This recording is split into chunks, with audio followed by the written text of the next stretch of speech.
বলো তো আজকে আমি কি বানাতে চলেছি। হ্যাঁ, শুক্তো। সো হ্যালো এভরিওয়ান, তোমরা সবাই কেমন আছো? আর এদিকে আমি খুবই সাধারণ ঘরোয়া একটা রেসিপি নিয়ে আজকে চলে এসেছি। আমি এখানে এই সবজিগুলো দিচ্ছি, তোমরা তোমাদের পছন্দ মতো যে কোনো সবজি দিতে পারো।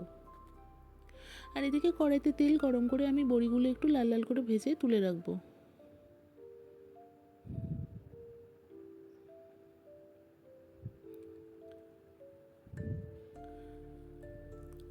এরপর বাদবাকি সবজিগুলো আলু এবং সজনে ডাঁটা বাদ দিয়ে বাদবাকি সবজিগুলো হলুদ এবং লবণ দিয়ে ভেজে আলাদা করে রাখছি। এবার কড়াইতে তেল গরম করে তেজপাতা, পাঁচফোড়ন এবং রাঁধুনি ফোড়ন দিয়ে আলু আর সজনে ডাঁটাগুলো ভালো করে ভেজে নেব।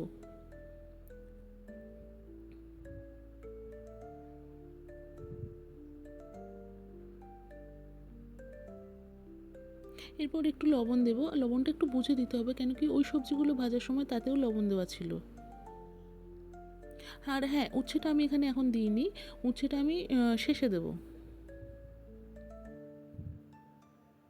এরপর এতে আমি আদা এবং মৌরির এই পেস্টটা দিয়ে ভালো করে নাড়াচাড়া করে জল দিয়ে এটাকে আমি ফুটতে দেবো।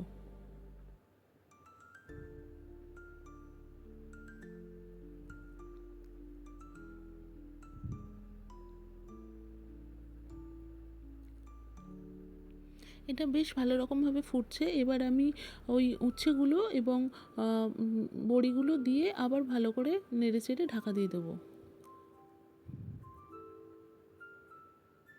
আর হ্যাঁ, এতে আমি সামান্য চিনিও দিয়েছিলাম, সেটা আমি দেখাতে ভুলে গেছি।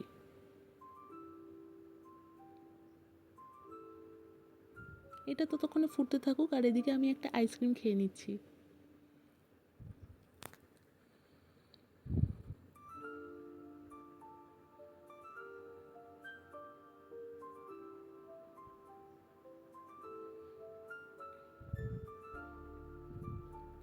এরপর ঢাকনা খুলে এতে আমি বেশ কিছুটা দুধ দিয়ে দিচ্ছি, দিয়ে আবার একটু ঢাকা দিয়ে দেবো।